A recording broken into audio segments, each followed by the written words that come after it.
क्या आपने कभी यह सुना है कि रविवार के दिन सूर्य भगवान की एक ऐसी दिव्य कथा है जिसे सुनने मात्र से जीवन के सारे दुख स्वयं मिट जाएं?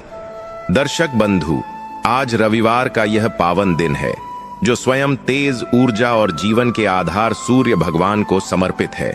कहते हैं, जिस दिन मनुष्य श्रद्धा और विश्वास के साथ सूर्य नारायण का स्मरण करता है, उस दिन उसके जीवन में फैला अंधकार स्वयं प्रकाश में बदलने लगता है।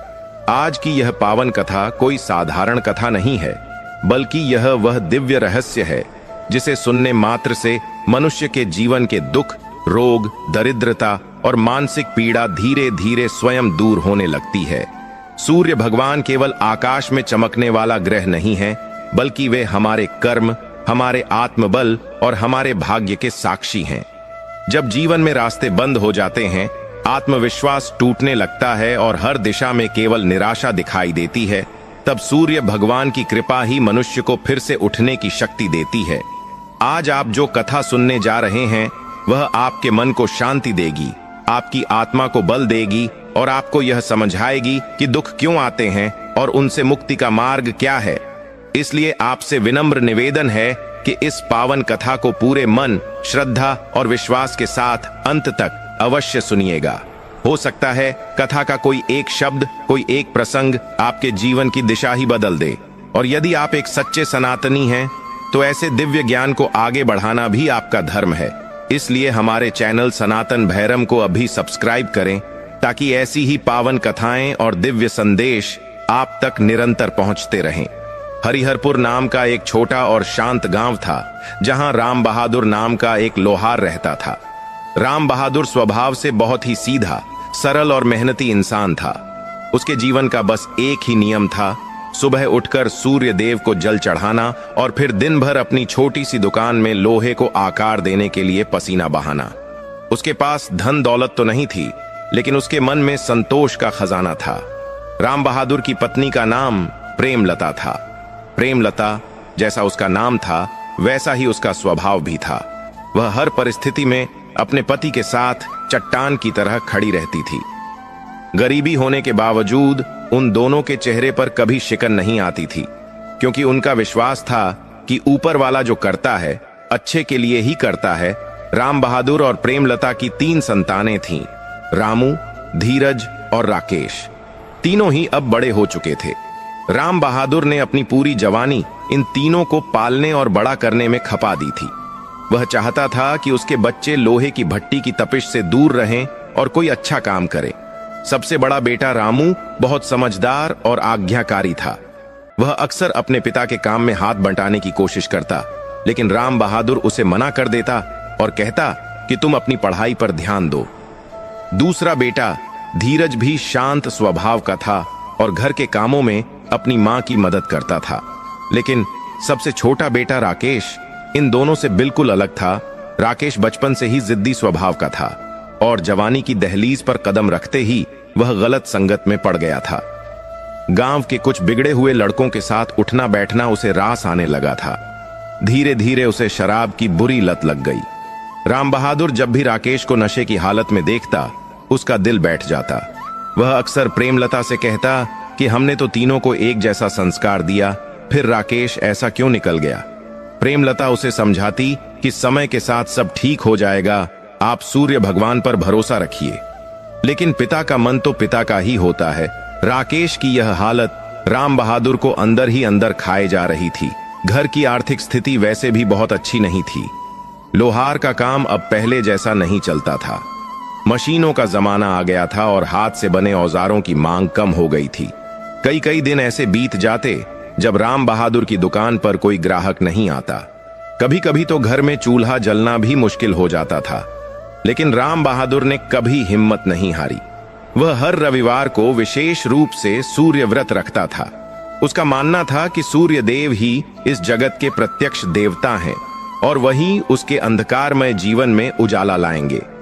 एक रविवार की बात है, राम बहादुर सुबह सुबह नदी किनारे सूर्य देव को अर्घ्य देने गया। नदी का पानी ठंडा था और सुबह की हवा में हल्की ठंडक थी। राम बहादुर ने कमर तक पानी में उतरकर लोटा उठाया और मंत्र उच्चारण करते हुए सूर्य देव को जल अर्पित किया। जल चढ़ाते समय उसकी आंखों से आंसू छलक पड़े। उसने हाथ जोड़कर प्रार्थना की कि हे भास्कर, हे दिनकर, मेरे परिवार पर दया करो। मुझे धन नहीं चाहिए, मुझे महल नहीं चाहिए, बस मेरे बेटे राकेश को सन्मार्ग पर ला दो और मेरे घर की गरीबी इतनी दूर कर दो कि हम इज्जत की रोटी खा सकें। वह काफी देर तक वहीं खड़ा प्रार्थना करता रहा। उसे क्या पता था कि आज उसकी पुकार सुनी जाने वाली है, लेकिन वह पुकार एक ऐसी परीक्षा के रूप में आएगी जिसकी उसने कल्पना भी नहीं की थी। उसी दिन दोपहर के समय जब राम बहादुर अपनी दुकान पर बैठा ग्राहकों का इंतजार कर रहा था, तभी वहां एक रथ आकर रुका। हरिहरपुर गांव में रथ आना बड़ी बात थी। रथ से एक भारी भरकम शरीर वाला व्यक्ति नीचे उतरा। उसने कीमती कपड़े पहन रखे थे और गले में सोने की मोटी चेन थी। यह कोई और नहीं बल्कि पास के कस्बे का एक बहुत बड़ा और चालाक सेठ माणिकचंद था। माणिकचंद अपनी कंजूसी और चालाकी के लिए पूरे इलाके में मशहूर था। वह कभी किसी का भला नहीं करता था जब तक कि उसमें उसका अपना मोटा फायदा न हो। माणिकचंद को अपनी दुकान के सामने देखकर राम बहादुर सकपका गया। उसने तुरंत खड़े होकर सेठ जी को प्रणाम किया।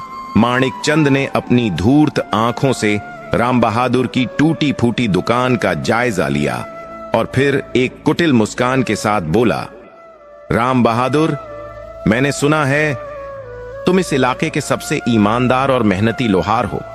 राम बहादुर ने विनम्रता से कहा, सेठ जी, यह तो बड़ों का आशीर्वाद है, मैं तो बस अपना काम जानता हूं। माणिकचंद ने कहा, मुझे तुमसे एक बहुत खास काम है। मेरे पास एक पुरानी संदूक है जिसकी चाबी खो गई है। वह संदूक मेरे पूर्वजों की निशानी है और उसे बिना तोड़े खोलना है। मैंने शहर के बड़े बड़े कारीगरों को दिखाया, लेकिन कोई उसे खोल नहीं पाया। लोगों ने कहा कि शायद राम बहादुर ही यह काम कर सकता है। राम बहादुर ने सोचा कि अगर वह सेठ का काम कर देगा तो शायद उसे अच्छे पैसे मिल जाएंगे, जिससे घर का राशन आ जाएगा। उसने हामी भर दी और कहा, जी सेठ जी, आप संदूक भिजवा दीजिए, मैं पूरी कोशिश करूंगा। माणिकचंद ने कहा, संदूक यहां नहीं लाया जा सकता, तुम्हें मेरे साथ मेरी हवेली चलना होगा।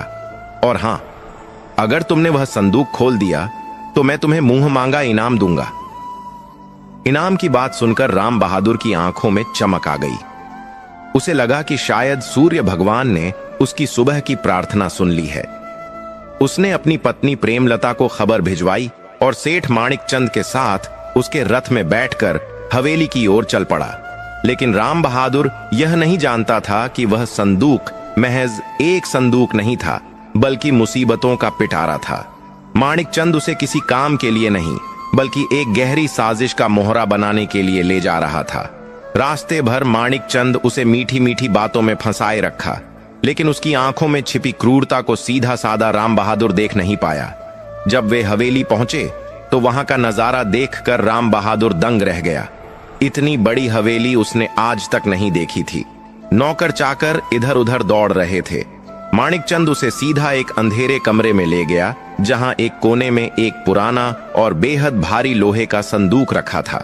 उस संदूक पर अजीब तरह की नक्काशियां बनी हुई थीं, जो देखने में डरावनी लग रही थीं। सेठ ने संदूक की ओर इशारा करते हुए कहा, यही है वह संदूक, इसे आज रात तक खोलना है, लेकिन याद रहे इस पर खरोंच भी नहीं आनी चाहिए। राम बहादुर ने अपने औजार निकाले और संदूक के ताले को जांचने लगा। ताला बहुत ही जटिल था। उसने अपनी जिंदगी में हजारों ताले बनाए और तोड़े थे, लेकिन ऐसा ताला उसने कभी नहीं देखा था।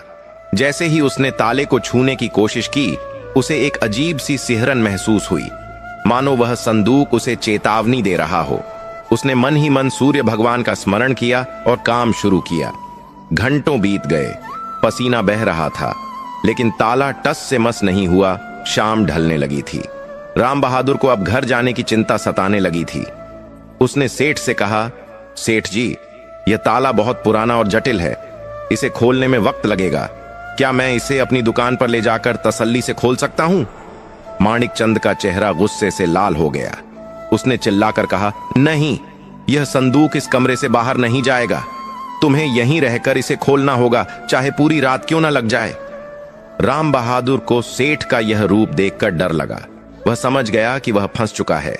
उसने दोबारा काम शुरू किया। रात गहराने लगी थी और हवेली में सन्नाटा पसर गया था। तभी अचानक ताले के अंदर से एक क्लिक की आवाज आई। राम बहादुर का दिल जोर से धड़का। क्या ताला खुल गया था? उसने कांपते हाथों से संदूक का ढक्कन उठाया। जैसे ही ढक्कन खुला, अंदर से जो रोशनी निकली उसने राम बहादुर की आंखें चौंधिया दी। संदूक के अंदर सोने चांदी या हीरे जवाहरात नहीं थे, बल्कि उसमें एक चमकती हुई सुनहरी किताब और एक राजदंड रखा था। राम बहादुर को कुछ समझ नहीं आया, यह सब क्या है। तभी उसे अपने पीछे किसी के कदमों की आहट सुनाई दी। उसने पलटकर देखा तो माणिक चंद अपने कुछ हट्टे कट्टे पहरेदारों के साथ खड़ा था और उसके हाथ में एक तलवार थी। माणिक चंद जोर से हंसा और बोला, शाबाश राम बहादुर, तूने वह कर दिखाया जो कोई नहीं कर सका। लेकिन अफसोस, अब तू जिंदा यहां से वापस नहीं जाएगा। राम बहादुर घबरा गया। उसने हाथ जोड़कर कहा, सेठ जी, ये आप क्या कह रहे हैं? मैंने तो आपका काम किया है, मुझे मेरा इनाम दीजिए और जाने दीजिए। माणिक चंद ने क्रूरता से कहा, इनाम? तेरा इनाम है मौत, क्योंकि जो इस संदूक का राज जान लेता है वह जिंदा नहीं बचता। असल में यह संदूक चोरी का था और यह राजदंड इस राज्य के राजा का है, जिसे मैंने बरसों पहले गायब करवा दिया था। अब मैं खुद राजा बनूंगा और इस राज का गवाह कोई नहीं बचेगा। राम बहादुर को अब समझ आया कि वह किस भयंकर जाल में फंस चुका है। वह अपनी जान बचाने के लिए इधर उधर देखने लगा, लेकिन चारों तरफ पहरेदार थे। उसे अपनी पत्नी प्रेमलता और बच्चों का चेहरा याद आने लगा। क्या सूर्य देव की भक्ति का यही फल था? तभी माणिक चंद ने तलवार उठाई और राम बहादुर की ओर बढ़ा। राम बहादुर ने आंखें बंद कर लीं और पूरी श्रद्धा से सूर्य भगवान को पुकारा। उसी क्षण एक चमत्कार हुआ। कमरे की खिड़की से, जहां अब तक घना अंधेरा था, एक तेज रोशनी की किरण सीधे उस खुली हुई संदूक की सुनहरी किताब पर पड़ी। वह रोशनी इतनी तेज थी कि माणिक चंद और उसके पहरेदार अपनी आंखों को हाथों से ढकने पर मजबूर हो गए। रोशनी के उस पुंज में से एक आवाज गूंजी, रुको।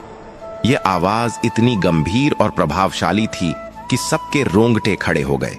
माणिक चंद वहीं ठिठक गया। किताब के पन्ने हवा के झोंके से नहीं, बल्कि उस अलौकिक रोशनी से पलट रहे थे। माणिक चंद और उसके पहरेदार अपनी आंखों को मलता हुआ पीछे हट गए थे। उस रोशनी की चमक इतनी तीव्र थी कि कुछ पलों के लिए उन्हें कुछ दिखाई नहीं दे रहा था। राम बहादुर समझ गया कि यह वही मौका है जब वह अपनी जान बचा सकता है। यह साक्षात सूर्य नारायण की कृपा थी, जिन्होंने उसे बचने का एक अवसर दिया था। बिना एक पल गंवाए राम बहादुर ने अपनी पूरी ताकत बटोरी और खुले दरवाजे की तरफ भागा। उसकी उम्र ढल चुकी थी, लेकिन मौत का डर इंसान के पैरों में बिजली भर देता है। वह गलियारों से होता हुआ सीढ़ियां उतरकर हवेली के मुख्य द्वार की ओर दौड़ा। पीछे से माणिक चंद की दहाड़ सुनाई दी, पकड़ो उसे, वह भागने न पाए। अगर वह बच गया तो हम सब मारे जाएंगे। पहरेदारों की आंखों की रोशनी धीरे धीरे वापस आ रही थी और वे नंगी तलवारें लेकर लोहार के पीछे लपके। लेकिन राम बहादुर तब तक हवेली की ऊंची दीवारों को पार करके बाहर निकल चुका था। बाहर घना अंधेरा था और जंगल का रास्ता पत्थरीला था, लेकिन राम बहादुर रुका नहीं। झाड़ियों के कांटे उसके पैरों में चुभ रहे थे, कपड़े फट रहे थे और सांस फूल रही थी। उसे बस एक ही धुन सवार थी कि किसी तरह अपने घर, अपनी पत्नी और बच्चों तक पहुंचना है। वह जानता था कि माणिक चंद अब चुप नहीं बैठेगा। वह एक घायल सांप की तरह है जो डसने के लिए जरूर आएगा। भागते भागते राम बहादुर हरिहरपुर गांव की सीमा पर पहुंचा। पूरा गांव गहरी नींद में सोया हुआ था। कुत्तों के भौंकने की आवाजें आ रही थीं। वह लड़खड़ाते कदमों से अपने घर के दरवाजे पर पहुंचा और जोर जोर से दरवाजा खटखटाने लगा। अंदर से प्रेमलता की घबराई हुई आवाज आई, कौन है? राम बहादुर ने हाँफते हुए कहा, प्रेमलता, जल्दी दरवाजा खोलो, मैं हूं। दरवाजा खुला और राम बहादुर धड़ाम से आंगन में गिर पड़ा। उसकी हालत देखकर प्रेमलता और दोनों बेटे रामू और धीरज घबरा गए। तीसरा बेटा राकेश अभी भी अपनी खाट पर नशे में धुत पड़ा सो रहा था। उसे घर के हंगामे की कोई खबर नहीं थी। प्रेमलता ने राम बहादुर को पानी पिलाया और पूछा, जी, यह सब क्या है? आप तो सेठ के यहां काम करने गए थे, यह हालत कैसे हुई? राम बहादुर ने कांपते हुए पूरी बात बताई। उसने बताया कि कैसे सेठ माणिक चंद ने उसे धोखे से बुलाया। वह संदूक चोरी का था और उसमें राजा का राजदंड था। उसने यह भी बताया कि सेठ अब राजा बनने की साजिश रच रहा है और वह उसे मारने वाला था। यह सुनते ही रामू और धीरज के चेहरे का रंग उड़ गया। रामू ने डरते हुए कहा, पिताजी, सेठ माणिकचंद बहुत ताकतवर आदमी है। उसका हाथ शहर के हाकिम तक है। वह हमें नहीं छोड़ेगा। हमें रातों रात गांव छोड़कर भाग जाना चाहिए। लेकिन राम बहादुर ने सिर हिलाया। उसने कहा, बेटा, हम भागकर कहां जाएंगे? हमारे पास ना पैसा है और न ही कोई दूसरा ठिकाना। और अगर हम भागे तो यह साबित हो जाएगा कि हम चोर हैं। मैं निर्दोष हूं। मैंने कोई पाप नहीं किया। सूर्य भगवान मेरी रक्षा करेंगे। अभी वे लोग बात कर ही रहे थे कि सुबह की पहली किरण फूटने लगी और उसी के साथ गांव के मुख्य रास्ते पर घोड़ों की टापें सुनाई देने लगीं। वह आवाज सीधी उनके घर की तरफ आ रही थी। देखते ही देखते सेठ माणिकचंद अपने लठैतों और गांव के मुखिया के साथ राम बहादुर के घर के बाहर आ धमका। सेठ ने बड़ी चालाकी से अपना खेल बदल दिया था। उसने चिल्लाकर गांव वालों को इकट्ठा करना शुरू कर दिया। शोर सुनकर आसपास के पड़ोसी भी बाहर निकल आए। माणिकचंद ने अपनी मगरमच्छ के आंसू वाली नौटंकी शुरू कर दी। वह जोर जोर से रोने का नाटक करते हुए बोला, भाइयों, देखो इस लोहार ने मेरे साथ क्या किया। मैंने इस पर भरोसा किया, इसे अपनी हवेली ले गया ताकि यह मेरे पुरखों का संदूक ठीक कर सके, और इसने मौका पाकर मेरी तिजोरी से सोने के सिक्के चुरा लिए और भाग आया। गांव वाले हैरान थे। वे राम बहादुर को बरसों से जानते थे। वह एक ईमानदार आदमी था, लेकिन माणिकचंद ने बात इतनी सफाई से कही थी कि लोग शक में पड़ गए। राम बहादुर घर से बाहर निकला और हाथ जोड़कर बोला, नहीं मुखिया जी, यह झूठ बोल रहा है। यह मुझे मारना चाहता था क्योंकि मैंने इसका वह राज जान लिया था जो। इससे पहले कि राम बहादुर अपनी बात पूरी कर पाता, माणिकचंद के इशारे पर एक लठैत ने पीछे से राम बहादुर के सिर पर लाठी दे मारी। राम बहादुर दर्द से कराहता हुआ जमीन पर गिर पड़ा। प्रेमलता चीखती हुई उसे बचाने दौड़ी। रामू और धीरज भी बीच बचाव करने आए, लेकिन सेठ के आदमियों ने उन्हें पकड़ लिया। माणिकचंद ने मुखिया से कहा, देखो, यह चोर अब मुझ पर ही इल्जाम लगा रहा है। अगर यह सच बोल रहा है तो इसकी तलाशी लो। चोरी का माल इसके घर में ही मिलेगा। यह सेठ की पहले से रची हुई साजिश थी। उसके एक आदमी ने भीड़ का फायदा उठाकर चुपके से सोने की एक थैली राम बहादुर की भट्टी के पास राख के ढेर में दबा दी थी। मुखिया ने हुक्म दिया, घर की तलाशी ली जाए। सेठ के आदमी घर में घुसे और दिखावे के लिए इधर उधर सामान फेंकने लगे। थोड़ी ही देर में एक आदमी चिल्लाया, मिल गया चोरी का माल। वह राख में सनी हुई सोने की थैली लेकर बाहर आया। यह देखते ही गांव वालों में कानाफूसी शुरू हो गई।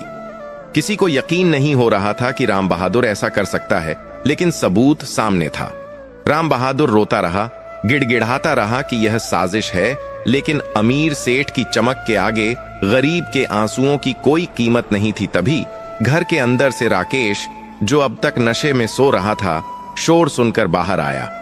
अपनी आंखों को मलता हुआ उसने देखा कि उसके पिता जमीन पर पड़े हैं और घर पर हमला हुआ है। बजाय अपने पिता का साथ देने के, उसने भीड़ को देखकर डर के मारे कहा, मैंने तो पहले ही कहा था पिताजी कि बड़े लोगों के मुंह नहीं लगना चाहिए। अब देखो, बुढ़ापे में चोरी करनी पड़ी ना। अपने ही बेटे के मुंह से ऐसी बात सुनकर राम बहादुर का दिल टूट गया। उसे लगा जैसे किसी ने उसके सीने में खंजर घोंप दिया हो। सेठ माणिकचंद मन ही मन मुस्कुराया कि उसका काम और आसान हो गया। मुखिया ने फैसला सुनाया, राम बहादुर, तुम्हारे घर से चोरी का माल मिला है, इसलिए तुम्हें गिरफ्तार करके नगर के कारागार में भेजा जाएगा। जब तक राजा का दरबार नहीं लगता, तुम कैद में रहोगे।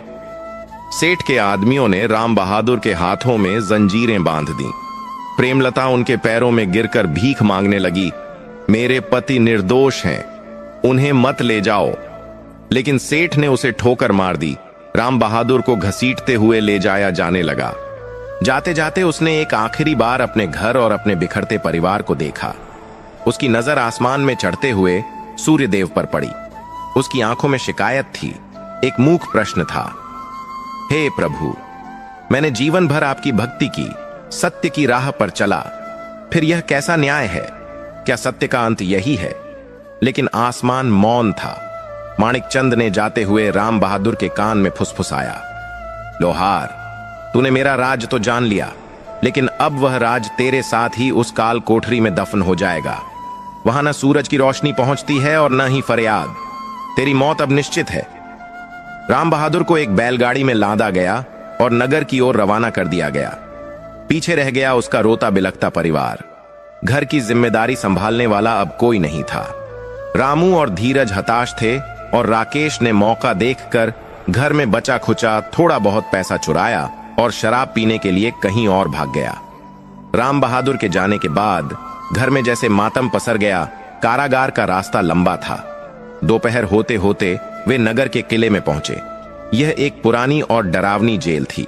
यहां बड़े बड़े अपराधियों को रखा जाता था। राम बहादुर को एक ऐसी कोठरी में धकेल दिया गया जो जमीन के नीचे बनी थी।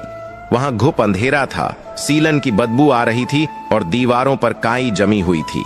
जैसे ही जेलर ने लोहे का भारी दरवाजा बंद किया, राम बहादुर पूरी तरह से टूट गया। वह कोठरी के एक कोने में बैठकर फूट फूट कर रोने लगा।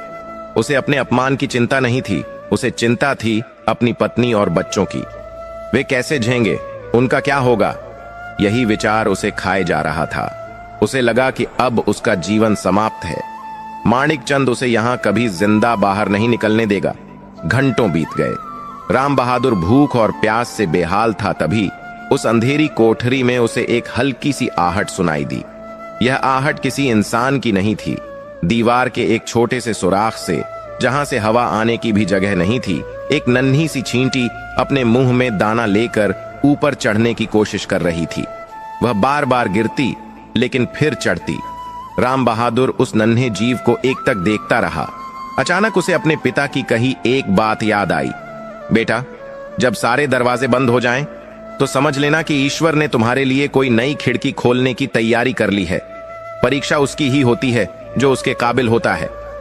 राम बहादुर ने अपने आंसू पोंछे। उसने अंधेरे में ही हाथ जोड़े और मन ही मन बुदबुदाया, हे सूर्य नारायण, आप बादलों के पीछे छुप सकते हैं, लेकिन अस्त कभी नहीं होते। यह अंधेरा अस्थाई है। अगर यह मेरी परीक्षा है तो मैं इसे भी स्वीकार करता हूं, लेकिन सत्य को हारने मत देना प्रभु। उधर हवेली में माणिक चंद अपनी जीत का जश्न मना रहा था। उसने उस जादुई संदूक से वह राजदंड निकाल लिया था और अपने सामने रखकर उसे निहार रहा था। अब मैं इस राज्य का राजा बनूंगा, वह जोर से हंसा। लेकिन उसे यह नहीं पता था कि जिस किताब को उसने मामूली समझकर संदूक में ही छोड़ दिया था, वह किताब कोई साधारण किताब नहीं थी। और राम बहादुर, जिसे वह कमजोर समझ रहा था, उसकी रगों में सत्य की ताकत दौड़ रही थी। तभी कारागार में एक अजीब घटना घटी। राम बहादुर जिस दीवार से टेक लगाकर बैठा था, उसे लगा कि उस पत्थर के पीछे कुछ खालीपन है। उसने अपनी उंगलियों से उस पत्थर को टटोला। वह पत्थर बाकी पत्थरों से थोड़ा डीला लग रहा था। राम बहादुर की उंगलियां उस डीले पत्थर पर जम गई थीं। अंधेरा इतना घना था कि उसे अपनी हथेली भी ठीक से दिखाई नहीं दे रही थी, लेकिन एक लोहार होने के नाते उसके हाथों में लोहे जैसी ताकत थी और स्पर्श की अद्भुत समझ थी। उसने महसूस किया कि दीवार का वह पत्थर बाकी पत्थरों से अलग है। उसके मन में एक उम्मीद की किरण जगी। क्या पता यह बाहर निकलने का कोई गुप्त रास्ता हो, या शायद यहां किसी पुराने कैदी ने कोई औजार छुपा रखा। उसने अपनी सांसें रोकीं और पूरी ताकत लगाकर उस पत्थर को अपनी ओर खींचने की कोशिश की। पत्थर सदियों पुराना लग रहा था और सीलन की वजह से अपनी जगह छोड़ चुका था। थोड़ी ही मशक्कत के बाद पत्थर अपनी जगह से हिल गया। राम बहादुर ने एक झटका दिया और वह भारी पत्थर उसके हाथों में आ गया। उसने उसे धीरे से जमीन पर रखा ताकि शोर न। पत्थर हटते ही वहां एक छोटा सा छेद बन गया था जो दीवार के दूसरी तरफ खुलता था। वहां से एक अजीब सी धीमी धीमी कराहने की आवाज आ रही थी। राम बहादुर ने अपना कान उस छेद के पास लगाया। पानी, थोड़ा पानी। यह आवाज किसी बहुत ही बुजुर्ग और कमजोर इंसान की थी। राम बहादुर चौंक गया। उसे लगा था कि वह इस काल कोठरी में अकेला है, लेकिन दीवार के उस पार भी कोई था। राम बहादुर खुद प्यासा था। उसे कैद हुए कई घंटे हो चुके थे और उसके गले में कांटे चुभ रहे थे। जेलर ने उसे एक छोटे से मिट्टी के सकोरे में थोड़ा सा पानी दिया था जो उसने अब तक बचा कर रखा था। उसने एक पल के लिए सोचा। उसका अपना गला सूख रहा था, लेकिन उसके संस्कारों ने उसे रोका। उसने सोचा हे सूर्य देव, शायद यह आपकी ही कोई लीला है। मेरे पास जो थोड़ा सा जल है वह किसी मरते हुए को जीवन दे सकता है। राम बहादुर ने अपनी प्यास को मार दिया। उसने मुश्किल से उस छोटे से छेद के जरिए अपना पानी का स्कोरा दूसरी तरफ सरका दिया और बोला, बाबा यह लीजिए पानी, मेरे पास बस इतना ही है। उधर से स्कोरा उठाने की आवाज आई और फिर पानी पीने की। थोड़ी देर बाद उस तरफ से एक भारी और कंपकपाती हुई आवाज आई, तुम कौन हो नेक इंसान? इस नरक में जहां लोग एक दूसरे का मांस नोचने को तैयार रहते हैं, तुमने अपनी प्यास त्याग कर मुझे पानी पिलाया। तुम कोई साधारण अपराधी नहीं हो सकते। राम बहादुर ने दीवार से सटकर बैठते हुए अपनी पूरी कहानी सुना दी। उसने बताया कि कैसे वह एक मामूली लोहार है और कैसे सेठ माणिक चंद ने उसे धोखे से फंसाया, उस संदूक को खुलवाया और अब राजा बनने के सपने देख रहा है। जैसे ही राम बहादुर ने संदूक और माणिक चंद का नाम लिया, दीवार के उस पार सन्नाटा छा गया। कुछ पल बाद उस बुजुर्ग कैदी की आवाज में एक अजीब सी उत्तेजना आ गई। वह बोला, माणिक चंद, वह दुष्ट अब तक जिंदा है और उसने वह संदूक पा लिया। बेटा, तुम नहीं जानते कि तुमने आज क्या किया है। तुमने अनजाने में एक बहुत बड़े तूफान को आजाद कर दिया है। राम बहादुर ने पूछा, आप कौन हैं बाबा, और आप उस संदूक के बारे में क्या जानते हैं? बुजुर्ग ने गहरी सांस ली और कहा, मेरा नाम विद्याधर है। 20 साल पहले मैं इस राज्य का राज ज्योतिषी था। वह संदूक राजा का नहीं था, बल्कि वह संदूक एक प्राचीन शाप और वरदान दोनों को अपने भीतर समेटे हुए था। उस संदूक की रक्षा की जिम्मेदारी मेरी थी। माणिक चंद उस वक्त राजा का खजांची हुआ करता था। उसकी नजर हमेशा उस संदूक पर थी। उसने राजा को जहर देकर मरवा दिया और इल्जाम मुझ पर लगा दिया। तब से मैं इस अंधेरी कोठरी में सड़ रहा हूं। माणिक चंद ने संदूक चुरा तो लिया था, लेकिन वह उसे खोल नहीं पाया था, क्योंकि उसकी चाबी मैंने नदी में फेंक दी थी। राम बहादुर का सिर चकराने लगा। तो माणिक चंद सिर्फ एक सेठ नहीं, बल्कि राजा का हत्यारा भी था। विद्याधर ने आगे कहा, बेटा, उस संदूक के अंदर जो राजदंड है वह शक्ति का प्रतीक जरूर है, लेकिन उस संदूक में एक और चीज थी, एक सुनहरी किताब। क्या तुमने वह देखी? राम बहादुर को याद आया। हां बाबा, जब संदूक खुला तो उसमें एक किताब थी जो चमक रही थी। माणिक चंद ने उसे वहीं छोड़ दिया। उसका ध्यान सिर्फ राजदंड पर था। विद्याधर ने राहत की सांस ली। शुक्र है सूर्य नारायण का। मूर्ख माणिक चंद को पता ही नहीं कि असली ताकत उस राजदंड में नहीं, बल्कि उस किताब में लिखे मंत्रों में है। वह राजदंड तब तक महज एक सोने का टुकड़ा है जब तक उसे सूर्य मंत्रों से सिद्ध न किया जाए। और अगर किसी अयोग्य व्यक्ति ने, जिसके मन में पाप हो, उस राजदंड का इस्तेमाल बिना सिद्धि के किया, तो वह राजदंड उसके विनाश का कारण बन जाएगा। राम बहादुर को अब समझ आ रहा था कि खेल अभी खत्म नहीं हुआ है, लेकिन तभी उसे अपने परिवार की चिंता सताने लगी। उसने निराशा से कहा, बाबा, यह सब जानकर अब क्या फायदा? हम दोनों यहाँ कैद हैं और कल सुबह शायद मुझे फांसी हो जाए। मेरा परिवार बाहर भूखा मर रहा होगा। इधर हरिहरपुर गांव में रात गहरा चुकी थी, लेकिन राम बहादुर के घर में चूल्हा नहीं जला था। प्रेमलता आंगन में तुलसी के पौधे के पास बैठी थी। उसकी आंखों के आंसू सूख चुके थे। रामू और धीरज गुमसुम बैठे थे। गांव वालों ने उनका हुक्का पानी बंद कर दिया था। कोई भी चोर के परिवार से बात करना नहीं चाहता था। दुकान बंद थी, काम ठप था। तभी घर का दरवाजा जोर से खुला और राकेश लड़खड़ाता हुआ अंदर आया। वह बुरी तरह शराब के नशे में था। आते ही वह चिल्लाया, अरे ओ बुढ़िया, कुछ खाने को है या आज भी भूखा मारेगी? प्रेमलता ने कांपते हुए कहा, बेटा, घर में अन्न का एक दाना नहीं है। तेरे पिता को जेल हो गई है, तुझे थोड़ी भी शर्म नहीं आती? राकेश ने क्रोध में आकर एक बर्तन को लात मारी। पिता? कौन पिता? वह चोर। उसकी वजह से आज पूरे गांव में मेरी बेइज्जती हो रही है। लोग कह रहे हैं कि तेरा बाप चोर है। अरे, अगर चोरी करनी ही थी तो ढंग से करता, पकड़ा क्यों गया? और तुम लोगों ने ही उसे सिर पर चढ़ा रखा था। रामू को गुस्सा आ गया। वह खड़ा हुआ और बोला, राकेश, अपनी जुबान पर लगाम दे। पिताजी निर्दोष हैं। राकेश हंसा, एक बेहुदा हंसी। निर्दोष? दुनिया सबूत मांगती है भाई, और सबूत यह है कि वह जेल में है। सुनो, मुझे इन सब ड्रामों से मतलब नहीं। मुझे पैसे चाहिए। मैंने सुना है माँ के पास एक सोने की चेन छिपी है, वह मुझे दे दे। प्रेमलता ने अपनी साड़ी का पल्लू कसकर पकड़ लिया। वह चेन उसकी आखिरी निशानी थी जो राम बहादुर ने उसे शादी पर दी थी। उसने कहा, नहीं, यह मैं तुझे शराब के लिए नहीं दूंगी, यह तेरे पिता की अमानत है। राकेश ने आव देखा न ताव, अपनी ही मां को धक्का दे दिया। प्रेमलता जमीन पर गिर पड़ी। रामू और धीरज राकेश पर झपटे और उसे घर से बाहर धकेल दिया। राकेश बाहर गिरते हुए चिल्लाया, ठीक है, निकाल दो मुझे, अब मैं भी देखूंगा कि तुम लोग इस गांव में कैसे रहते हो। मैं जा रहा हूं सेठ माणिकचंद के पास, वही अब मेरा माई बाप है, वह राजा बनने वाला है, मैं उसकी नौकरी कर लूंगा। राकेश अंधेरे में गायब हो गया। प्रेमलता का दिल टुकड़े टुकड़े हो गया था। एक तरफ पति की जेल, दूसरी तरफ बेटे का यह रूप। उसने आसमान की तरफ हाथ उठाकर कहा, हे सूर्यदेव, अब बस तू ही मेरा सहारा है। मेरे पति की रक्षा करना और मेरे इस भटके हुए बेटे को सद्बुद्धि देना। उधर जेल में विद्याधर राम बहादुर से कह रहा था, हिम्मत मत हारो लोहार, तुमने मुझे पानी पिलाकर मेरे अंदर जीने की एक नई उम्मीद जगा दी है। मुझे इस काल कोठरी का एक ऐसा राज पता है जो जेलर को भी नहीं पता। 20 साल मैंने इसी उम्मीद में काटे हैं कि कोई नेक इंसान आएगा। इस दीवार के नीचे एक पुरानी सुरंग है जो सीधे नदी के किनारे निकलती है, लेकिन उसे खोलने के लिए 2 लोगों की ताकत चाहिए। राम बहादुर की आंखों में चमक आ गई। क्या सच में बाबा, हम भाग सकते हैं? विद्याधर ने कहा, हां, लेकिन यह आसान नहीं होगा। वह सुरंग सालों से बंद है, वहां जहरीले कीड़े हो सकते हैं, और अगर हम पकड़े गए तो मौत पक्की है। क्या तुम जोखिम उठाने को तैयार हो?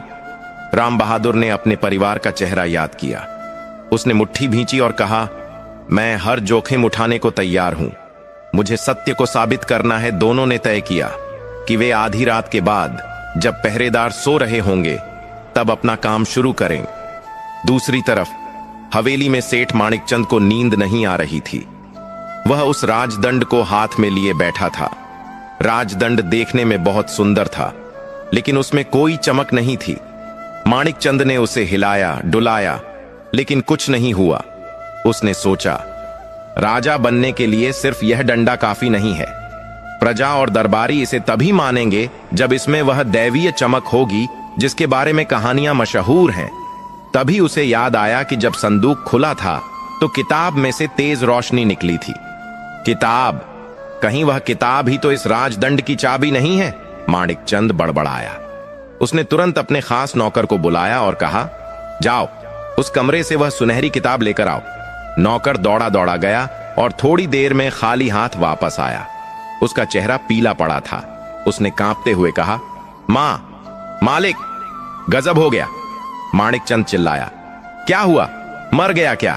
बोलता क्यों नहीं? नौकर ने कहा, हुजूर, संदूक खाली है, वह किताब वहां नहीं है। माणिकचंद के पैरों तले जमीन खिसक गई। क्या? वहां कोई नहीं गया था तो किताब कहां गई? तभी उसे याद आया कि जब वह और उसके आदमी आंखों को मल रहे थे, तब राम बहादुर वहां से भागा था। लेकिन राम बहादुर के हाथ खाली था। माणिकचंद का शक गहरा गया। जरूर उस लोहार ने कोई चाल चली है। या तो वह किताब वहीं कहीं छुपी है, या फिर उस जादुई किताब ने खुद को छिपा लिया है। माणिकचंद का गुस्सा 7वें आसमान पर था। उसने कसम खाई, अगर वह किताब मुझे नहीं मिली तो मैं पूरे हरिहरपुर गांव को आग लगा दूंगा। कल सुबह सबसे पहले उस लोहार से उगलवाऊंगा कि उसने किताब के साथ क्या किया। जेल की कालकोठरी में राम बहादुर और विद्याधर ने अपना काम शुरू कर दिया था। वे कोठरी के फर्श के पत्थर को उखाड़ने की कोशिश कर रहे थे। राम बहादुर के लोहे जैसे हाथ पत्थरों को खोद रहे थे और विद्याधर अपनी कमजोरी के बावजूद मिट्टी हटाने में मदद कर रहा था। उनकी सांसें फूल रही थीं, पसीना बह रहा था, लेकिन वे रुके नहीं। अचानक एक पहरेदार के जूतों की आवाज कोठरी की तरफ आती सुनाई द। कौन है वहां? क्या खटर पटर हो रही है? पहरेदार की भारी आवाज गूंज राम बहादुर और विद्याधर वहीं जम गए। अगर पहरेदार ने अंदर झांक लिया और फर्श खुदा हुआ देख लिया तो सब खत्म हो जाएगा। पहरेदार कदमों की आवाज कोठरी के बिल्कुल दरवाजे पर आकर रुक गई। चाबी के गुच्छे की खनखनाहट हुई। पहरेदार की चाबियों की खनखनाहट अब बिल्कुल दरवाजे पर थी। राम बहादुर और विद्याधर की सांसें गले में अटक गई थीं। फर्श का पत्थर अपनी जगह से हटा हुआ था और खुदी हुई मिट्टी साफ दिखाई दे रही थी। अगर पहरेदार अंदर आया तो उनकी मौत निश्चित थी। तभी बुजुर्ग विद्याधर ने बिजली की तेजी दिखाई। उसने अपना पुराना मैला कुचैला कंबल उस खुदी हुई जगह पर फेंक दिया और खुद उसके ऊपर गिर पड़ा। जैसे ही ताला खुला और दरवाजा चूं चूं करता हुआ अंदर की तरफ मुड़ा, विद्याधर ने जोर जोर से चिल्लाना और हाथ पैर पटकना शुरू कर दिया। आह, मर गया, पेट में दर्द, बचाओ, कोई है, आह। पहरेदार मशाल लेकर अंदर आया। उसने देखा कि एक बूढ़ा कैदी जमीन पर लोट रहा है और दूसरा राम बहादुर घबराया हुआ पास खड़ा है। कोठरी में इतनी भयंकर बदबू थी कि पहरेदार ने अपनी नाक पर कपड़ा रख लिया। उसने गुस्से में लात से जमीन ठोकी और चिल्लाया, ए बुढ़े, चुप हो जा, क्यों रात में शोर मचा रहा है? मरने का है तो चुपचाप मर, हमारी नींद क्यों खराब कर रहा है? राम बहादुर ने हाथ जोड़कर डर का नाटक करते हुए कहा, हुजूर, बाबा की तबीयत बहुत खराब है, शायद अब नहीं बचेंगे, बस थोड़ा पानी मिल जाता। पहरेदार को अंदर की गंदगी और बीमारी से घिन आ रही थी। वह अंदर कदम नहीं रखना चाहता था। उसने बाहर से ही थूकते हुए कहा, मरने दे साले को, सुबह सफाई करवा देंगे। और उसने धड़ाम से दरवाजा बंद कर दिया। ताला लगाने की आवाज आई और फिर भारी कदमों की आवाज दूर जाने लगी। कोठरी में फिर से अंधेरा और सन्नाटा छा गया। राम बहादुर और विद्याधर ने राहत की गहरी सांस ली। विद्याधर कंबल हटाकर सीधा बैठा और बोला, लोहार, समय बहुत कम है। वह पहरेदार भले ही चला गया हो, लेकिन सुबह की गिनती में हम पकड़े जाएंगे। हमें अभी निकलना होगा। राम बहादुर ने जल्दी जल्दी बाकी की मिट्टी हटाई। नीचे एक संकरा और गहरा छेद दिखाई दिया। उसमें से ठंडी और सीलन भरी हवा आ रही थी। राम बहादुर ने पहले विद्याधर को नीचे उतरने में मदद की और फिर खुद उतरा। सुरंग बहुत ही तंग थी। उन्हें पेट के बल रेंग कर चलना पड़ रहा था। कीड़े मकोड़े उनके चेहरों पर रेंग रहे थे। पत्थर घुटनों को छील रहे थे, लेकिन आजादी की उम्मीद उन्हें आगे बढ़ा रही थी। यह सुरंग सदियों पुरानी थी। शायद किसी राजा ने आपातकाल के लिए बनवाई थी और फिर भुला दी गई थी। जगह जगह मिट्टी धंस चुकी थी, जिससे रास्ता और मुश्किल हो गया था। विद्याधर की सांस फूल रही थी। वह बार बार रुक जाते। राम बहादुर उनका हौसला बढ़ाता, बस थोड़ा और बाबा, बस थोड़ा और, सूर्यदेव हमारे साथ हैं। करीब 2 घंटे की मशक्कत के बाद उन्हें सामने हल्की रोशनी दिखाई दी। सुरंग का अंत आ गया था, लेकिन रास्ता बंद था। वहां झाड़ियों और पत्थरों का एक ढेर लगा हुआ था। राम बहादुर ने अपनी पूरी ताकत लगाकर पत्थरों को धक्का दिया। थोड़ी देर की कोशिश के बाद रास्ता खुल गया। वे दोनों बाहर लुढ़क पड़े। ठंडी हवा के झोंके ने उनका स्वागत किया। वे नदी के किनारे किले की पिछली दीवार के पास निकले थे। पूरब दिशा में आसमान हल्का लाल होने लगा था। सूर्योदय होने वाला था। राम बहादुर ने आसमान की ओर देखा और सूर्यदेव को नमन किया। धन्यवाद प्रभु, आपने हमें उस नर्क से निकाल दिया। विद्याधर ने कांपते हुए कहा। राम बहादुर, अभी खतरा टला नहीं है। जैसे ही जेल में पता चलेगा, वे कुत्तों को लेकर हमारे पीछे आएंगे। हमें नदी पार करके घने जंगल की ओर जाना होगा, जहां सूर्य शिखर पहाड़ी है। वही एकमात्र सुरक्षित जगह है। दोनों ने नदी के ठंडे पानी से अपना चेहरा धोया और जंगल की तरफ बढ़ गए। उधर हवेली में सुबह का नजारा कुछ और ही था। सेठ माणिकचंद गुस्से से पागल हो रहा था। उसे खबर मिल चुकी थी कि जेल से 2 कैदी गायब हैं। एक वह पागल बूढ़ा ज्योतिषी और दूसरा लोहार राम बहादुर। माणिकचंद समझ गया कि यह संयोग नहीं है। जरूर उस बूढ़े विद्याधर ने लोहार की मदद की है। वह बूढ़ा उस संदूक और किताब के सारे राज जानता है। माणिकचंद ने अपनी तलवार निकालते हुए दहाड़ा। तभी हवेली के आंगन में शोर हुआ। पहरेदार राकेश को घसीटते हुए अंदर लाए। राकेश नशे में तो नहीं था, लेकिन रात भर की भटकन और भूख से बेहाल था। माणिकचंद ने उसे देखकर एक कुटिल चाल चली। उसने पहरेदारों को इशारे से रोका और राकेश के पास गया। बड़े प्यार से उसके कंधे पर हाथ रखते हुए बोला, अरे यह तो राम बहादुर का बेटा है, इसे क्यों तंग कर रहे हो? छोड़ो इसे। राकेश हैरान था। उसने सोचा था कि सेठ उसे भी मरवा देगा। उसने डरते हुए कहा, सेठ जी, मेरा अपने पिता से कोई लेना देना नहीं है। मैं तो बस काम मांगने आया था। माणिकचंद ने झूठी हमदर्दी दिखाते हुए कहा, बेटा राकेश, मुझे तुम पर तरस आता है। तुम्हारा पिता बहुत चालाक निकला। वह जेल से भाग गया है। और पता है वह क्यों भागा? क्योंकि उसने मेरी हवेली से वह जादुई किताब चुरा ली थी जिससे वह रातों रात दुनिया का सबसे अमीर आदमी बन सकता है। वह सारा खजाना लेकर अकेले भाग गया, तुम्हें और तुम्हारी मां को गरीबी में सड़ने के लिए छोड़कर। राकेश की आंखों में लालच और नफरत की चमक आ गई। क्या उसके पास खजाना है और उसने हमें बताया तक नहीं? माणिकचंद ने आग में घी डालते हुए कहा। हां, वह चाहता है कि तुम लोग भिखारी बने रहो और वह राजा की तरह जिए। लेकिन मैं तुम्हें इंसाफ दिलाऊंगा। अगर तुम मेरे साथ मिलकर अपने पिता को ढूंढने में मदद करो तो उस खजाने का आधा हिस्सा मैं तुम्हें दे दूंगा। फिर तुम राजा की तरह ऐश करना, जितनी चाहे शराब पीना। मूर्ख और लालची राकेश सेठ की बातों में आ गया। उसे अपने पिता पर जरा भी भरोसा नहीं था। उसे लगा कि पिता ने सच में खजाना छुपाया है। उसने कसम खाते हुए कहा, सेठ जी, मैं उस धोखेबाज को पाताल से भी ढूंढ निकालूंगा। मैं जानता हूं वह कहां छिप सकता है। बचपन में वह मुझे नदी के पार वाले पुराने खंडहरों के किस्से सुनाया करता था। वह जरूर वहीं गया होगा। माणिकचंद मुस्कुराया। शाबाश, तैयार हो जाओ। आज बेटे के हाथों ही बाप का शिकार होगा। जंगल में राम बहादुर और विद्याधर तेजी से चल रहे थे। वे मुख्य रास्तों से बचकर कांटों भरे रास्तों से गुजर रहे थे। चलते चलते राम बहादुर ने पूछा, बाबा, एक बात समझ नहीं आई। माणिकचंद कह रहा था कि किताब गायब है, लेकिन मेरे पास तो कुछ नहीं है। फिर वह किताब गई कहां? विद्याधर एक पेड़ के नीचे सुस्ताने के लिए रुका।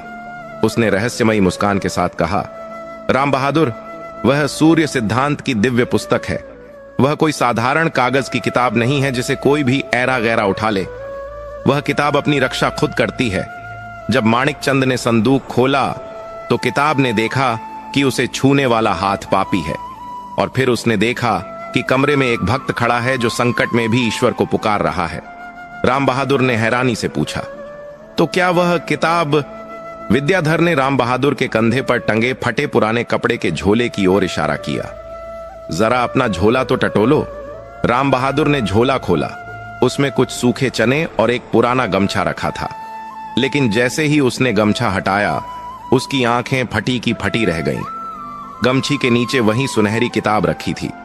वह अब चमक नहीं रही थी, बल्कि एक साधारण पुरानी पोथी जैसी लग रही थी, ताकि किसी की नजर न पड़े। यह यहां कैसे आई? मैंने तो इसे छुआ तक नहीं। राम बहादुर हक्का बक्का रह गया। विद्याधर ने कहा, यह अदृश्य गमन विद्या है। जब तुम भागे थे, यह किताब सूक्ष्म रूप धरकर तुम्हारे साथ होली थी। इसे पता है कि इसका सही संरक्षक कौन है। अब यह जिम्मेदारी तुम्हारी है। माणिकचंद के पास राजदंड है जो कि शरीर है, लेकिन तुम्हारे पास किताब है जो कि आत्मा है। बिना आत्मा के शरीर मुर्दा है। इसीलिए माणिकचंद पागल हुआ जा रहा है। उसे पता है कि इस किताब के बिना वह कभी असली राजा नहीं बन पाएगा। राम बहादुर को लगा जैसे उसके कंधों पर पहाड़ जितना बोझ आ गया हो। लेकिन बाबा, मैं तो एक अनपढ़ लोहार हूं। मैं इस किताब का क्या करूंगा? विद्याधर ने गंभीर होकर कहा, तुम्हें इसे पढ़ना नहीं है। तुम्हें इसे सूर्य शिखर मंदिर तक पहुंचाना है। वहां एक पवित्र अग्नि जलती है जो सदियों से नहीं बुझी। अगर हम इस किताब को और उस राजदंड को उस अग्नि के सामने रख दें तो सत्य और असत्य का फैसला सूर्यदेव खुद करेंगे। लेकिन अगर माणिकचंद ने पहले तुम्हें पकड़ लिया और किताब छीन ली तो अनर्थ हो जाएगा। तभी दूर जंगल में घोड़ों की टापें और कुत्तों के भौंकने की आवाज गूंजी। राम बहादुर ने घबरा कर पीछे देखा। वे आ गए। विद्याधर ने कान लगाकर सुना। हां, और वे बहुत तेजी से आ रहे हैं। उनके पास घोड़े हैं और हम पैदल हैं। हमें अपनी चाल बदलनी होगी। उधर राकेश सबसे आगे वाले घोड़े पर बैठा था। उसे जंगल के शॉर्टकट पता थे। उसने माणिकचंद से कहा, सेठ जी, सीधा रास्ता लंबा है। हम पगडंडी से जाएंगे तो उन्हें पहाड़ी के नीचे ही घेर लेंगे। माणिकचंद खुश था। बहुत बढ़िया राकेश, आज तेरा कर्ज उतर जाएगा। राम बहादुर और विद्याधर भागते भागते एक नाले के पास पहुंचे। नाला उफान पर था। उसे पार करने का कोई पुल नहीं था।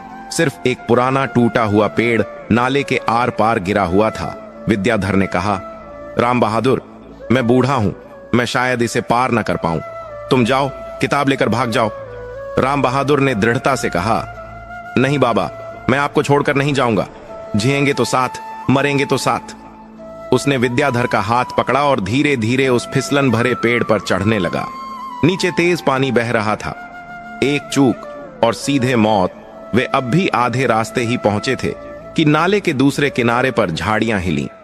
राम बहादुर ने सोचा कि शायद कोई जंगली जानवर है, लेकिन झाड़ियों से जो चेहरा बाहर आया उसे देखकर राम बहादुर के पैरों तले से जमीन खिसक गई।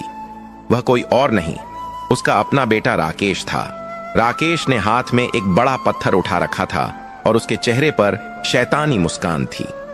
वह नाले के उस पार ठीक उस जगह खड़ा था जहां राम बहादुर को उतरना था। रुक जा चोर! राकेश चिल्लाया। कहां ले जा रहा है मेरा खजाना? राम बहादुर का दिल बैठ गया। राकेश बेटा, तुम यहां, और तुम मुझे चोर कह रहे हो? राकेश ने नफरत से थूका। नाटक बंद कर बुढ़े, सेठ जी ने मुझे सब बता दिया है। तूने जादुई किताब चुराई है, वह मुझे दे दे, वरना मैं यह पत्थर मारकर तुझे नाले में गिरा दूंगा। राम बहादुर की आंखों से आंसू बह निकले। दुश्मन सामने हो तो लड़ा जा सकता है, लेकिन जब अपनी ही औलाद यमराज बन जाए तो पिता क्या करे? पीछे से घोड़ों की आवाजें करीब आ रही थीं। माणिकचंद भी पहुंचने वाला था। राम बहादुर और विद्याधर बीच मझधार में फंसे थे। पीछे मौत, आगे गद्दार बेटा विद्याधर ने धीरे से कहा, राम बहादुर, भावुक होने का समय नहीं है। यह अब तुम्हारा बेटा नहीं, यह लालच का गुलाम है। किताब की रक्षा करो। राकेश ने पत्थर उठाया और निशाना साधा। देता है या नहीं? राकेश का हाथ हवा में उठा हुआ था और उसकी मुट्ठी में एक भारी पत्थर था। उसकी आंखों में लालच का ऐसा नशा था कि उसे सामने खड़ा अपना बूढ़ा और मजबूर पिता दिखाई नहीं दे रहा था। उसे सिर्फ वह काल्पनिक खजाना दिख रहा था जिसका वादा सेठ माणिकचंद ने उससे किया था। राम बहादुर का दिल रो रहा था। वह दुनिया से लड़ सकता था, लेकिन अपने ही खून से कैसे लड़? राम बहादुर ने कांपते हुए स्वर में कहा, राकेश बेटा, होश में आओ। वह सेठ तुम्हें इस्तेमाल कर रहा है। मेरे पास कोई सोना चांदी नहीं है। यह एक पवित्र धर्म ग्रंथ है। अगर तुमने आज पाप का साथ दिया तो जीवन भर पछताओगे। राकेश चिल्लाया, बस बहुत हो गया तुम्हारा प्रवचन। अगर तुम प्यार से नहीं दोगे तो मैं छीन लूंगा। यह कहकर राकेश ने पूरी ताकत से वह पत्थर अपने पिता की ओर दे मार। राम बहादुर तो स्तब्ध खड़ा था, लेकिन विद्याधर सतर्क थे।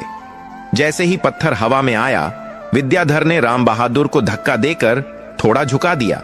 पत्थर राम बहादुर के कान के पास से सनसनाता हुआ निकला और सीधे उस पुराने पेड़ के तने पर जा लगा जिस पर वे खड़े थे। सूखी लकड़ी जोर से चटकी और उनका संतुलन बिगड़ गया। दोनों उस फिसलन भरे तने पर लड़खड़ाने लग। ठीक उसी वक्त नाले के दूसरे किनारे पर, जहां से राम बहादुर और विद्याधर ने चढ़ना शुरू किया था, वहां माणिकचंद अपने लठैतों के साथ पहुंच गया। माणिकचंद ने देखा कि शिकार जाल में फंसा हुआ है। आगे उसका बेटा रास्ता रोके खड़ा है और बीच में वे दोनों फंसे हैं। माणिकचंद जोर से हंसा। वाह, क्या नजारा है! अब तुम कहां जाओगे लोहार? उसने अपने पास खड़े एक तीरंदाज से कहा। निशाना साधो, लोहार के पैरों पर तीर मारो ताकि वह भाग न सके, लेकिन ध्यान रहे वह झोला पानी में नहीं गिरना चाहिए। तीरंदाज ने कमान पर तीर चढ़ाया। स्थिति बेहद भयानक थी। एक तरफ से बेटा पत्थर बरसाने को तैयार था, दूसरी तरफ से मौत का तीर कमान पर था और नीचे मौत बनकर बहता हुआ उफनता नाल। विद्याधर ने राम बहादुर का हाथ कसकर पकड़ा और उसके कान में चिल्लाए, राम बहादुर, अब सोचने का वक्त नहीं है। अगर हम यहां रुके तो मारे जाएंगे और किताब उनके हाथ लग जाएगी। हमारे पास एक ही रास्ता है। नीचे राम बहादुर ने नीचे देखा। पानी का बहाव बहुत तेज था और उसमें नुकीले पत्थर थे, लेकिन उसके पास कोई विकल्प नहीं था। उधर तीरंदाज ने तीर छोड़ दिया था। जय सूर्यदेव! राम बहादुर ने आंखें बंद की और विद्याधर के साथ उफनते नाले में छलांग लगा। नहीं! माणिकचंद और राकेश दोनों एक साथ चिल्ला तीर खाली गया और पेड़ के तने में जा धंसा। राम बहादुर और विद्याधर पानी में गिरते ही गायब हो गए। पानी का बहाव इतना तेज था कि वे एक पल में ही बहकर दूर निकल गए। राकेश किनारे पर खड़ा हक्का बक्का रह गया। उसने अपने पिता को डूबते हुए देखा। एक पल के लिए उसके अंदर का इंसान जागा। उसे लगा कि उसने अपने हाथों से अपने पिता को मार डाला। उसका हाथ जिससे उसने पत्थर फेंका था कांपने लग माणिकचंद गुस्से से लाल होकर नाले के किनारे आया। उसने राकेश को वहां खड़ा देखा। माणिकचंद ने आव देखा न ताव नाले के उस पार से ही चिल्लाया, अरे ओ मूर्ख, तू सिर्फ खड़ा होकर तमाशा देखता रहा, कूद पानी में, पकड़ उन्हें। अगर वह किताब बह गई तो मैं तेरी खाल उधड़वा लूंगा। राकेश को जैसे झटका लगा। अभी कुछ देर पहले जो सेठ उसे बेटा कह रहा था अब उसे गालियां दे रहा था। राकेश ने डरते हुए कहा, लेकिन सेठ जी, पानी बहुत गहरा है, मैं तैरना नहीं जानता। माणिकचंद ने अपने आदमियों से कहा, चलो घोड़े दौड़ाओ नदी के किनारे किनारे, वे ज्यादा दूर नहीं गए होंगे, कहीं ना कहीं तो किनारे लगेंगे, और इस बेवकूफ लड़के को भी साथ ले लो, शायद आगे काम आए। उधर पानी के अंदर राम बहादुर का संघर्ष जारी था। ठंडा पानी उसके शरीर को सुन्न किए दे रहा था। वह गोते खा रहा था, सांस लेने के लिए तड़प रहा था, लेकिन उसका एक हाथ अपने झोले पर कसकर जमा हुआ था। उसे अपनी जान से ज्यादा उस अमानत की चिंता थी। विद्याधर, जो शरीर से कमजोर थे, पानी के थपेड़ों से बेहोश हो चुके थे। राम बहादुर ने किसी तरह विद्याधर का कुर्ता पकड़ा और उन्हें खींचने की कोशिश करने लगे। पानी उन्हें घसीटता हुआ जंगल के ओर गहरे हिस्से में ले गया। कई बार वे पत्थरों से टकराए, शरीर छिल गया, खून रिसने लगा। राम बहादुर की ताकत जवाब दे रही थी। उसे लगा कि अब सब खत्म हो जाएगा। उसकी आंखों के सामने अंधेरा छाने लगा। उसने मन ही मन प्रार्थना की, हे भास्कर, क्या सत्य की हार ऐसे ही होगी? तभी एक चमत्कार हुआ। बहते बहते वे एक ऐसे मोड़ पर पहुंचे जहां नदी का बहाव थोड़ा धीमा था और पानी के बीच में एक बड़ा सा पेड़ गिरा हुआ था जिसकी जड़ें बाहर निकली हुई थीं। राम बहादुर का हाथ उस जड़ से टकराया। उसने अपनी बची खुची ताकत लगाकर उस जड़ को पकड़ लिया। सांस फूल रही थी, फेफड़े जल रहे थे। उसने पहले विद्याधर को धक्का देकर कीचड़ वाले किनारे पर चढ़ाया और फिर खुद रेंगते हुए बाहर निकला। वे दोनों सुरक्षित थे, लेकिन बुरी तरह घायल और थके हुए थे। वे मुख्य रास्ते से काफी दूर घने जंगल के बीचों बीच आ चुके थे। यहां सूरज की रोशनी भी पेड़ों के पत्तों को चीरकर मुश्किल से पहुंच रही थी। राम बहादुर ने सबसे पहले अपना झोला चेक किया। ऊपर का कपड़ा गीला था, लेकिन जब उसने अंदर हाथ डाला तो वह हैरान रह गया। वह सुनहरी किताब बिल्कुल सूखी थी, उस पर पानी की एक बूंद भी नहीं थी। यह देखकर राम बहादुर की आंखों में आंसू आ गए। तेरी लीला अपरंपार है प्रभु। उसने बुदबुदाए। विद्याधर को होश नहीं आया था। राम बहादुर ने उनके पेट को दबाकर पानी निकाला। काफी देर बाद विद्याधर ने खांसते हुए आंखें खोली। हम जिंदा हैं? विद्याधर ने कमजोर आवाज में पूछ। हां बाबा, सूर्यदेव ने हमें बचा लिया, राम बहादुर ने कहा। विद्याधर ने चारों ओर देखा। हम भैरव घाटी में आ गए हैं। यह बहुत खतरनाक जगह है, लेकिन एक तरह से अच्छा भी है। माणिकचंद और उसके सिपाही यहां आसानी से नहीं आ पाएंगे। यहां जंगली जानवरों का डर है। राम बहादुर दो ने पूछा। अब हमें किस तरफ जाना है बाबा? विद्याधर ने एक ऊंची पहाड़ी की ओर इशारा किया जिसकी चोटी बादलों में छिपी थी। वह देखो, वही है सूर्य शिखर। हमें वहां पहुंचना है। लेकिन राम बहादुर, अब रास्ता चढ़ाई का है और हमारे शरीर में ताकत नहीं बची है, और सबसे बड़ी बात, हमें भूख लगी है। बिना भोजन के हम वह चढ़ाई नहीं चढ़ पाएंगे। राम बहादुर भी भूख से बेहाल था। कल दोपहर से उसने कुछ नहीं खाया था। उसने जंगल में इधर उधर देखा कि शायद कोई फल मिल जा। तभी उन्हें झाड़ियों के पीछे कुछ सरसराहट सुनाई दी। राम बहादुर सतर्क हो गया। उसने पास पड़ा एक डंडा उठा लिया। क्या माणिकचंद के आदमी यहां तक पहुंच गए, या कोई जंगली जानवर? झाड़ियां हिलीं और वहां से एक छोटी सी लड़की बाहर निकली। उसकी उम्र मुश्किल से 8-9 साल होगी। उसने फटे पुराने आदिवासी कपड़े पहने थे और उसके हाथ में एक टोकरी थी। वह इन दोनों अजनबियों को देखकर डर गई और पीछे हटने लग। राम बहादुर ने डंडा नीचे फेंक दिया और प्यार से कहा, डरो मत बेटी, हम कोई बुरे लोग नहीं हैं, हम बस रास्ता भटक गए हैं। लड़की रुकी। उसने राम बहादुर की आंखों में देखा, जिनमें एक पिता का वात्सल्य था। उसका डर थोड़ा कम हुआ। विद्याधर ने कहा, बेटी, क्या तुम्हारे पास थोड़ा पानी है? और क्या हमें यहां आसपास कुछ खाने को मिल सकता है? लड़की ने अपनी टोकरी की ओर इशारा किया। उसमें कुछ जंगली बेर और कंदमूल थे। वह धीरे धीरे आगे बढ़ी और टोकरी राम बहादुर के आगे रख दी। राम बहादुर ने कृतज्ञता से हाथ जोड़ लड़की ने तोतली जुबान में कहा, बाबा कहते हैं भूखे को खाना खिलाना सबसे बड़ा पुण्य है।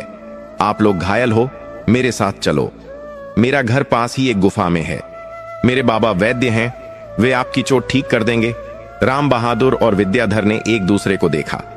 एक तरफ माणिकचंद की मौत की फौज और दूसरी तरफ यह अनजान मदद। उन्होंने उस नन्ही बच्ची पर भरोसा करने का फैसला किया। वे लड़की के पीछे पीछे चल दिए। थोड़ी दूर जाने पर उन्हें एक पहाड़ी के नीचे बनी गुफा दिखाई दी। गुफा के बाहर एक धूनी जल रही थी और एक जटाधारी साधु जैसा व्यक्ति बैठा जड़ी बूटियां पीस रहा था। लड़की ने दौड़कर उस व्यक्ति को बताया, बाबा 2 मेहमान आए हैं। वह व्यक्ति पलटा। उसका चेहरा तेजमयी था। उसने राम बहादुर और विद्याधर को ध्यान से देखा। उसकी नजर राम बहादुर के झोले पर टिक गई। उसने गंभीर आवाज में कहा, मैं जानता था तुम लोग आओगे। आज सुबह ही सूर्य अर्घ्य देते समय मुझे आभास हुआ था कि 2 यात्री संकट में हैं और वे अपने साथ कुछ ऐसा ला रहे हैं जो इस युग का भाग्य बदल देगा। राम बहादुर चौंक गया। क्या यह वैद्य भी उस किताब के बारे में जानता है? कहीं यह भी माणिकचंद का कोई जासूस तो नहीं? राम बहादुर ने झोले को कसकर पकड़ लिया। वैद्य मुस्कुराया, डरो मत लोहार, मैं उस किताब को नहीं छीनूंगा। लेकिन याद रखना, जिस सत्य को तुम सीने से लगाए घूम रहे हो उसकी परीक्षा अभी शुरू हुई है। माणिकचंद तो बस एक छोटी सी बाधा है। असली दुश्मन तो अब तुम्हारे सामने आने वाला है। राम बहादुर ने पूछा, असली दुश्मन कौन? वैद्य ने आसमान की ओर इशारा किया।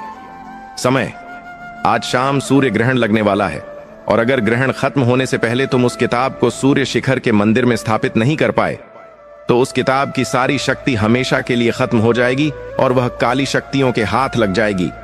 राम बहादुर के पैरों तले जमीन खिसक गई। सूर्य ग्रहण? आज विद्याधर ने घबरा कर कहा, ओह, मैं कैसे भूल गया। पंचांग में आज का दिन ही तो लिखा था। राम बहादुर, हमारे पास अब सिर्फ कुछ ही घंटे बचे हैं और रास्ता बहुत कठिन है। उधर जंगल में माणिकचंद को एक आदिवासी मुखबिर मिल गया था। उसने सोने के सिक्कों के लालच में माणिकचंद को बता दिया, साहब, मैंने 2 लोगों को उस वैद्य की गुफा की तरफ जाते देखा है। माणिकचंद की आंखों में क्रूरता चमक उठी। बहुत अच्छे, अब वे चूहे बिल में फंस गए हैं। चलो, चारों तरफ से गुफा को घेर लो। आज वैद्य, लोहार और वह बूढ़ा, तीनों की चिता एक साथ जलेगी। राकेश भी साथ था, लेकिन वह खामोश था। उसके दिमाग में पिता का वह डूबता हुआ चेहरा घूम रहा था। गुफा के बाहर माणिकचंद की ललकार गूंज रही थी, बाहर निकलो लोहार, आज न तुम्हें कोई वैद्य बचा पाएगा और न ही तुम्हारा भगवान। उसकी आवाज में जीत का अहंकार था। गुफा के अंदर वैद्य जी ने राम बहादुर के कंधे पर हाथ रखा और एक गुप्त रास्ता दिखाया। राम बहादुर, यह सुरंग सीधे सूर्य शिखर की चोटी पर खुलती है। तुम और विद्याधर तुरंत वहां जाओ और ग्रहण खत्म होने से पहले किताब को पवित्र अग्नि के पास स्थापित करो। मैं इन्हें यहां रोकता हूं। राम बहादुर ने वैद्य के पैर छुए और विद्याधर को सहारा देकर उस संकरे रास्ते पर दौड़ पड़ा। उधर माणिकचंद के सिपाहियों ने गुफा पर धावा बोल दिया, लेकिन जैसे ही वे अंदर घुसे उन्हें वहां सिर्फ धुनी जलती मिली। राम बहादुर गायब था। माणिकचंद समझ गया कि वे ऊपर गए हैं। वह चिल्लाया, पहाड़ी की चोटी की तरफ चलो, वे बचकर नहीं जाने चाहिए। राकेश भी भीड़ के साथ दौड़ रहा था, लेकिन उसके मन में उथल पुथल मची थी। एक तरफ दौलत का लालच था और दूसरी तरफ पिता का वह चेहरा जो मौत के मुंह में भी उसे बेटा कह रहा था। पहाड़ी की चढ़ाई बहुत कठिन थी। आसमान में सूर्य ग्रहण शुरू हो चुका था। दिन में ही रात जैसा अंधेरा छा गया था। हवाएं तेज हो गई थीं। राम बहादुर और विद्याधर गिरते पड़ते चोटी पर पहुंचे। सामने एक प्राचीन मंदिर था, जिसके बीचों बीच एक हवन कुंड में अग्नि जल रही थी। राम बहादुर हांफते हुए कुंड के पास पहुंचा। उसने झोले से सुनहरी किताब निकाली। तभी पीछे से माणिकचंद की भयानक हंसी सुनाई दी। आखिरकार तुम मिल ही गए। माणिकचंद, राकेश और उसके हथियारबंद सिपाही वहां पहुंच चुके थे। माणिकचंद के एक हाथ में तलवार थी और दूसरे हाथ में राजा का वह सोने का राजदंड। माणिकचंद धीरे धीरे आगे बढ़ा। लोहार, वह किताब मुझे दे दे और मैं तुझे एक आसान मौत दूंगा। राम बहादुर ने किताब को सीने से लगा लिया। सेठ, यह किताब सत्य की है। ये तुम्हारे जैसे अधर्मी के हाथ में कभी नहीं जाएगी। माणिकचंद का चेहरा गुस्से से लाल हो गया। उसने तलवार उठाई और राम बहादुर की गर्दन काटने के लिए आगे लपका। विद्याधर बीच में आया, लेकिन सेठ ने उसे धक्का देकर गिरा दिया। अब राम बहादुर और मौत के बीच कोई नहीं था। सेठ ने तलवार हवा में लहराई। राम बहादुर ने अपनी आंखें बंद कर लीं और सूर्य देव को पुकारा। तभी एक जोरदार आवाज आई। नहीं, यह आवाज राकेश की थी। इससे पहले कि सेठ की तलवार राम बहादुर को छूती, राकेश ने अपनी जान की परवाह किए बिना बीच में आकर सेठ का हाथ पकड़ लिया। माणिकचंद हैरान रह गया। पागल हो गया है क्या? छोड़ मेरा हाथ। राकेश की आंखों में अब आंसू थे। वह चिल्लाया, नहीं सेठ, मैं और पाप नहीं कर सकता। वह मेरे पिता हैं। मैं एक शराबी हो सकता हूं, लेकिन हत्यारा नहीं। माणिकचंद ने गुस्से में एक जोरदार लात राकेश के सीने पर मारी। राकेश दूर जाकर गिरा और उसके मुंह से खून निकल आया, लेकिन उसने राम बहादुर को भागने का मौका दे दिया था। पिताजी, किताब स्थापित कीजिए। राकेश दर्द से कराहते हुए चिल्लाया। उसी क्षण आसमान में एक अद्भुत घटना घटी। सूर्य ग्रहण समाप्त हो रहा था। काले साए के पीछे से सूर्य की पहली किरण एक हीरे की तरह चमक उठी। राम बहादुर ने जय सूर्यदेव का नारा लगाया और वह सुनहरी किताब हवन कुंड के पास बने एक पवित्र स्थान पर रख दी। जैसे ही सूर्य की वह पहली दिव्य किरण उस सुनहरी किताब पर पड़ी, किताब के पन्ने अपने आप खुल गए। उसमें से एक तेज रोशनी का पुंज निकला जो सीधा आसमान की ओर गया। वह रोशनी इतनी पवित्र और शक्तिशाली थी कि वहां खड़े पापी अपनी आंखें नहीं खोल पा रहे थे। तभी एक चमत्कार हुआ। माणिकचंद के हाथ में जो राजदंड था वह अचानक तपती हुई आग की तरह गर्म हो गया। माणिकचंद चीख पड़ा, आह, मेरा हाथ! राजदंड उसके हाथ से छूटकर सीधा उस सुनहरी किताब के पास जाकर गिर गया और किताब की रोशनी में मिल गया। मानो शरीर अपनी आत्मा से मिल गया हो। उस दिव्य प्रकाश को देखकर जंगल में शिकार कर रहे राजा और उसके सैनिक भी वहां आ पहुंचे। राजा ने जब यह नजारा देखा और विद्याधर को वहां पाया तो वह सब समझ गए। विद्याधर ने राजा के सामने जाकर सारी सच्चाई बताई कि कैसे माणिकचंद ने पुराने राजा को मारा था और राजदंड चुराया था।